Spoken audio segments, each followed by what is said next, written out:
Hi, everybody. It's a Monday morning in Las Vegas, and we are set to talk more college football here on this latest edition of Proline. Jeff Sapp from Las Vegas Sports Services is here with me. I'm Dave Koken. Nice to have you on board. I hope you had a great weekend and won a lot of money. If you didn't, then you were not getting the selections of either Jeff or myself. It's that simple. We're both off to really good starts in the preseason. Keep on preaching this. There's more good information out there, and it's not inside information. I hate it when, people, that's a lot of bull crap, all right? I get inside information on like one school, probably the same type that you do if wherever you live. You might know some people inside a particular program in your hometown, and you might, so-and-so's got the flu or something like that. That's pretty much about it, okay? Other than that, I'm not going to say never, but most of the time, any information I come upon, same information you can find yourself if you know where to dig. And in preseason football, it's all about digging. I mean, these coaches keep giving away their game plans. That's why I love these 4 weeks. And I was in panic mode prior to the season with the lockout going on. Don't cost me the preseason, because that's a good 10 games of profit every year. I know Jeff killed him this weekend. I'm 12-3 overall. I lost one game. I lost the Saints on Saturday. That's it. Won everything else I played this weekend. We're smoking them. Tonight, I've got a play on the game between the Bears and Giants. $10. That's it. Just $10 to get this play. Call 1-866-896-163. Let me give you another phone number. 1-866-841-1665. That's 1-866-841-1665. $10 for tonight's football game. 12-3 overall in the preseason. Absolutely smoking them. This game's getting there as well. Jeff, how about you? Well, I also had a great weekend. I was 7-2. I started off Thursday and Friday. I was 5-0. And then I cooled off to 2-2 Saturday and Sunday for a 7-2 weekend. I'm going to have the next 2 weeks, all the players' edge winners, all the 5-star plays. That'll be taking through the preseason. For the next 2 weeks, only $10. You're going to get all the players' edge winners, 5-star plays, just $10. That's at the LVSS personal service. All you have to do is call LVSS 1-866-575-8918. Ask for LVSS. That's a toll-free number, 1-866-575-8918. You'll get the next 2 weeks, all the players' edge 5-star winners. That'll take you through the preseason, plus baseball, of course, all for just $10. All right, today we're going to look at the Mid-American Conference, which is a 13-team league, 6 teams in one division, 7 in the other. Let's look at the 7-team division first, which is clearly the weaker of the two divisions. The strength of this league is in the other division. I think this could be the worst division of the MAC I've seen, Jeff. The league is not strong this year, but there's still a few decent teams. It's just that the bad teams in this league are really, really bad this year. You could argue that in the I actually think you could be looking at, of the 10 worst teams in the country, 4 or 5 of them coming out of the MAC. That's how bad it is. The Sun Belt may actually be better than the MAC this year, which is the first time that's ever happened. But we're still going to have some teams getting the bowl games out of this conference. We'll start in the division that Solich has been doing well in at Ohio University. I guess I may as well lead off since I'm talking about it right now. I think Temple's still going to win this division. Steve Adazio is taking over for Al Golden, who's moved to Florida and might be sorry he did move to Miami, to be specific, with all the problems they've got down there. Who knows how long he'll be coaching? He may not want to stay. This is a team that is going to be extremely motivated, first of all. If for no other reason than they won 8 games last year. I mean, there's 70 teams that got to bowl games right now. More than half the teams in the country get to bowl games. They won 8 games, 8-4, and they didn't get a bowl invite. This shows you just the total bullshit that the bowl system is. They talk about fairness and stuff like that. Here's why Temple didn't get a bowl bid. They're an inner city school that doesn't have much support. There's no chance they would have been able to travel in terms of sending people to a game. They're an extremely unattractive team as far as any bowl wanting them is concerned. And that's why Temple didn't get a bowl bid. It had nothing to do with ability. It's supposed to be a reward. We hear this from these idiots. And they're not idiots because they're making a ton of money. we're idiots for believing what they say sometimes. These liars who comprise the people, comprise the group that rules college football. And they talk about they can't do away with the bowl system that exists now because it's a reward. They use this all the time. These aren't my words. Reward for a job well done. Well, Temple won 8 games last year and didn't get to a bowl game. It had nothing to do with a job well done. It was all about the money. And that's why Temple didn't get a bowl bid. So they're going to be motivated. They want to win this conference and earn their bowl bid that they can't have taken away from them. The object for this team, keep Bernard Pierce on the field. He's a terrific running back. He gets hurt a lot, though. I really like this team's offense. I think they may have one of the better could be, it's conceivable they could have the best offense in the league. The defense, I'm not so sure about the defense. That's an area that I'm very concerned with on this Temple squad. And they do have to travel to Ohio in what will be their most challenging divisional game of the year. Ohio also has some question marks. They have a lot of rebuilding to do on defense. This year they took some serious hits. I do like their offensive line is really good. They've got everybody back. And what Ohio's going to try and do is run the football this year and play ball control. I'm not sure that they've got – I don't know about their skill position people yet. We'll have to wait and see how good they are. It's a 2-team race, though. I can tell you that. This division is strictly a 2-team race. Kent State, I think, is going to be the improved team in the league. I like their new coach. He's got – just based on reports I've gotten out of spring practice, looks like he's got a real game plan. They're strong in the trenches. I love teams that are strong in the trenches. Both sides of the ball. This is the best we've seen the Golden Flashes in several years. Don't know about their skill position people, but you know what? If they can get in there, run the football, stop the run, they're going to be pretty good. And again, they're in a weak division. So I'm not saying that Kent State's a really good football team by any means. They're not.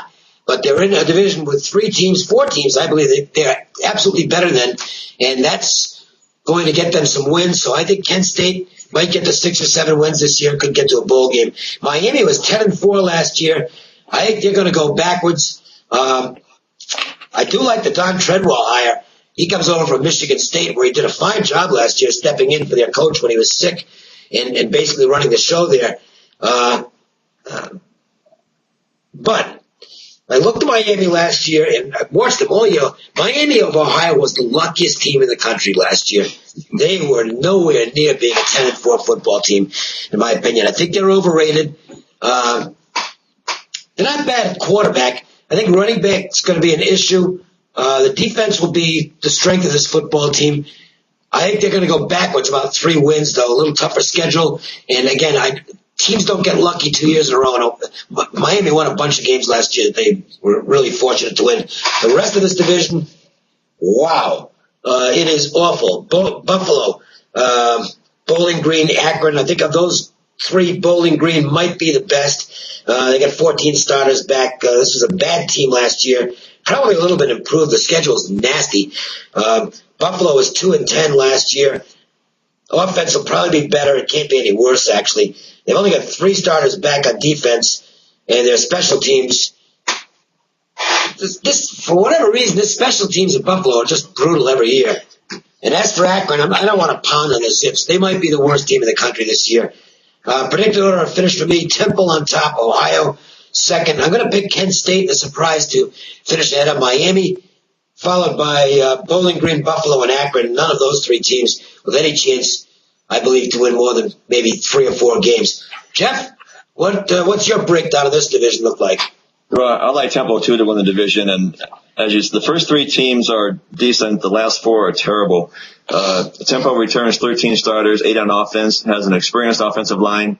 They're loaded at running back with Matt Brown, Bernard Pierce, and Akeem Smith. plenty of quarterback talent. They have Mike Girardi, Chester Stewart. They both started last year off and on. If either one falters, they have JC transfer, Clinton Granger who can step in. The Owls lost 4 all-conference performers on defense, though, where they only have 5 starters back. The secondary, though, is deep and experienced. But I'll go with Temple to win this division. Miami, Ohio had that miraculous year, 1-11 2 years ago, 10-4 last year. They won the MAC championship. Then they beat Middle Tennessee in a bowl game. Coach Mike Hayward's gone. Don Chodrow's in. It takes over a pretty good situation. 17 starters, including almost the entire offensive and defensive lines. 2 good quarterbacks to choose from here, and Austin Boucher and Zach Dysert. Boucher started the last 4 games last year and won them all. I'll probably go with Miami Ohio in 3rd place, though. And Ohio U will be 2nd. Ohio U has some problems with defense. It lost its entire defensive line. But Bobcats also have to replace Boo Jackson at quarterback. There are several guys who could take his place. I think right now sophomore Tyler Tettleton is in a slight lead there. The good news is all 5 starters are back on the offensive line for Ohio U. Then we get to the rest of the division, which gets really weak. Akron was 1-11 last year, 13 starters returned, but probably not a good thing. Junior Patrick Nicely is back at quarterback. He started the last 7 games. They have a new defensive coordinator in Kevin Cosgrove, who's coached at Wisconsin and Nebraska. Akron is a 33-point underdog against Ohio State in his first game. That tells you something there. Buffalo was 2-10 last season. One of their losses was Akron's only win, and the only victories for Buffalo were Rhode Island and Bowling Green. The Bulls had that great season, not a great season, but they had a good season 2008 under Turner Gill, and now they're back to where they were before. 9 starters return on offense, only 3 on defense. Last year, Buffalo averaged only 14 points per game. And Coach Jeff Quinn still has no idea who the starting quarterback is going to be this year. He has 4 on the roster to choose from. I guess it looks like right now senior Chaz Anderson is the front runner. Buffalo is a 30-point underdog at Pittsburgh on September 3rd. Bowling Green was 2-10. Their opponents averaged 34 points per game. The defense allowed 5.3 yards per carry. The offense was they had the worst rushing in the country, 63 yards per game last year. The good thing is sophomore Max Shows has been he's played in 10 games, completed 61% of his passes.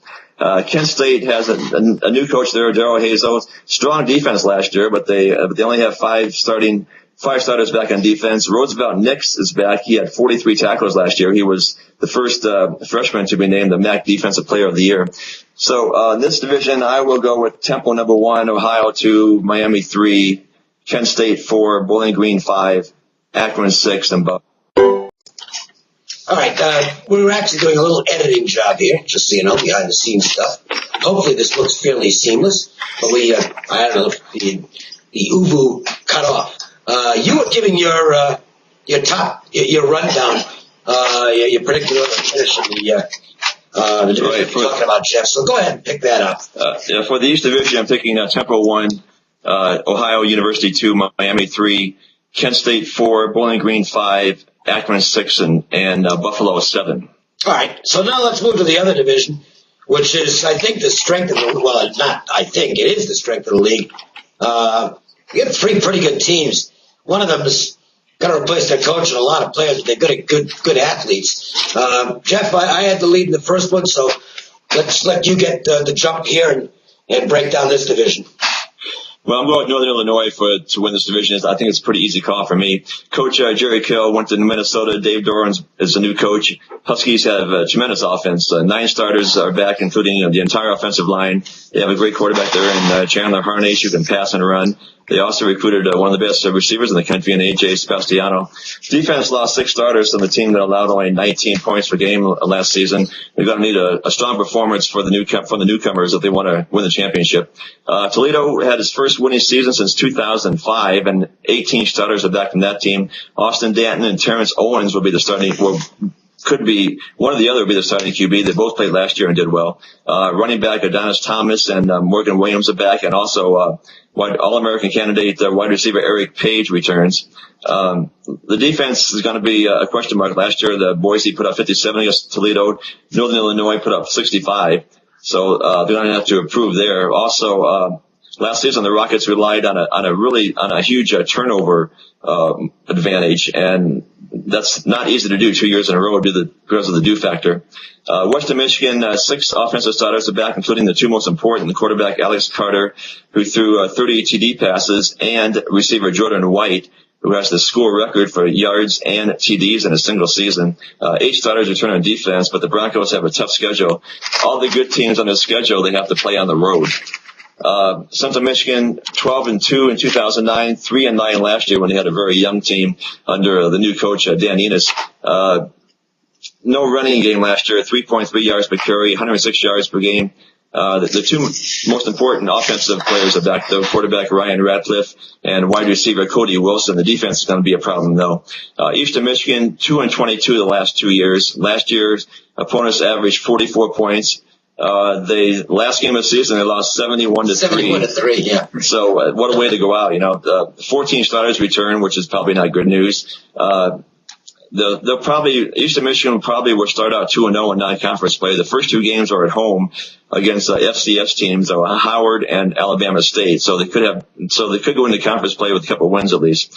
Ball State, fired coach, Stan Parrish after 2 seasons when he was 6-18. Pete Lembo from Elon takes over, and he's known for a no-huddle offense and lots of passing. So the Cardinals might be able to overwhelm some of their lesser opponents to get a few wins there. They go to Oklahoma on October 1st. If they can survive that game without a lot of casualties, they probably could win 2 or 3, maybe 4 games this year. So in the West Division, I'm going to go with Northern Illinois, number 1, Toledo 2, Western Michigan 3, Ball State 4, Central Michigan 5, and Eastern Michigan 6.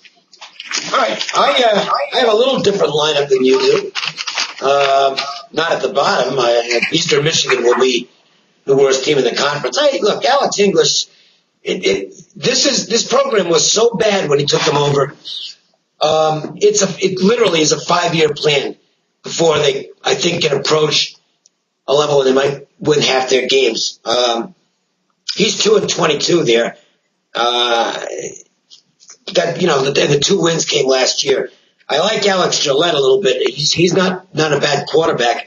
They're getting better athletes. But they were so bad, and this was the worst program in the country, bar none. Mm-hmm.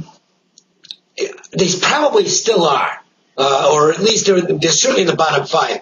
And unfortunately, they're in the wrong division too of the MAC. They are getting better, but it's not there yet. They'll probably finish last again. I'm working my way from the bottom up here. I think Lembo is going to be an instant improvement for Ball State. Stan Parrish was terrible. He's just not a good head coach. The problem is they took a really big hit already. Eric Williams is a big loss for this team. It hurts the running game. It hurts the special teams, too, because he's a really good kick returner. They've got 16 starters back, but I don't know about the talent level here. Central Michigan, bad rookie year for Dan Enos. I don't know. I think Ball State and Central Michigan are really, really close. I'm going to give Central Michigan a slight edge because of the new schemes at Ball State, and I think they're really going to miss Williams. But that's a toss-up. Those 3 teams draw a big line there because they're substantially below the top 3 teams in the league. Toledo has 17 starters back. They did lose a couple of really good players. Archie Donald graduated. Isaiah Ballard is out for the year. He plays the star position on this team. It's kind of a hybrid linebacker safety. They'll miss him. But I like the offense with the 2 quarterbacks. Austin Danton, probably a little better running the ball. Terrence Owens, a little better throwing the ball, but both can do both. So there's some real versatility there. Adonis Thomas, really good running back. Eric Page, you mentioned him, excellent wide receiver. The key to this team is the offensive line. If the offensive line comes together quickly, Toledo's going to be good. There's no question. Beckham's got this team going in the right direction. He's a good football coach, and the good days are back for Toledo. And they've got a good schedule. I think these 3 teams, Toledo, Western Michigan, Northern Illinois, close, but Toledo's got both those games at home. I like that edge.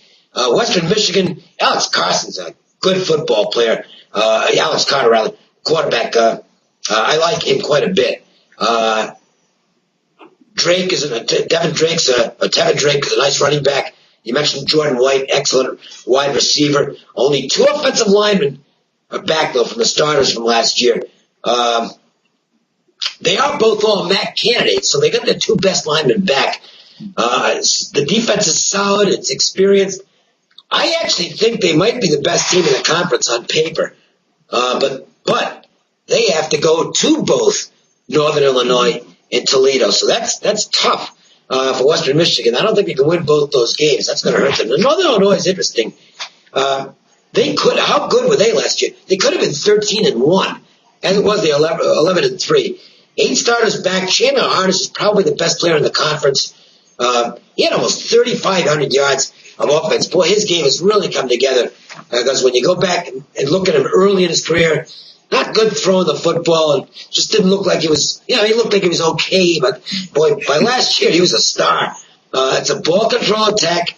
It's going to help the young defense, which only has a couple of starters back.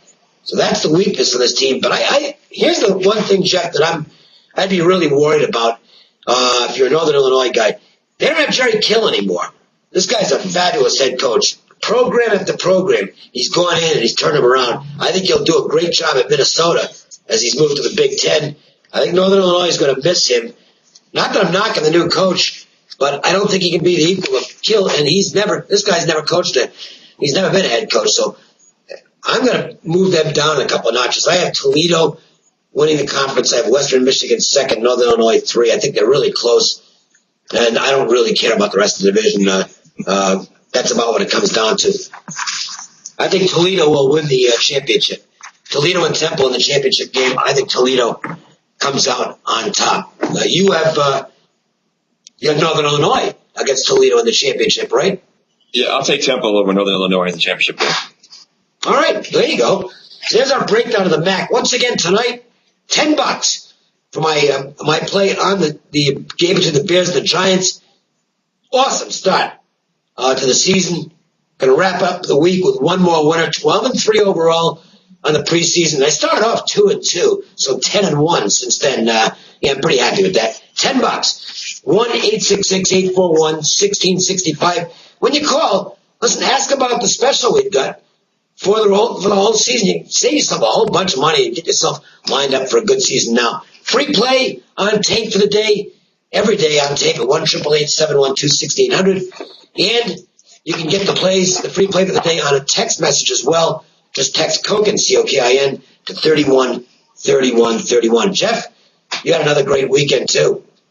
7-2 weekend in the NFL preseason. You're going to get the next 2 weeks that'll take you to the end of the preseason. You're going to get baseball also. Just $10. All the 5-star players, edge winners, just $10. Call LVSS 1-866-575-8918, 1-866-575-8918. Just leave a name and number or leave a message, and we'll get back to you. And you get the 2 weeks for just $10. There you go. We'll take a day off, but we'll be coming back on Wednesday. We'll take another look at one of the conferences, go in depth, try and give you a good idea of where we think these teams will be.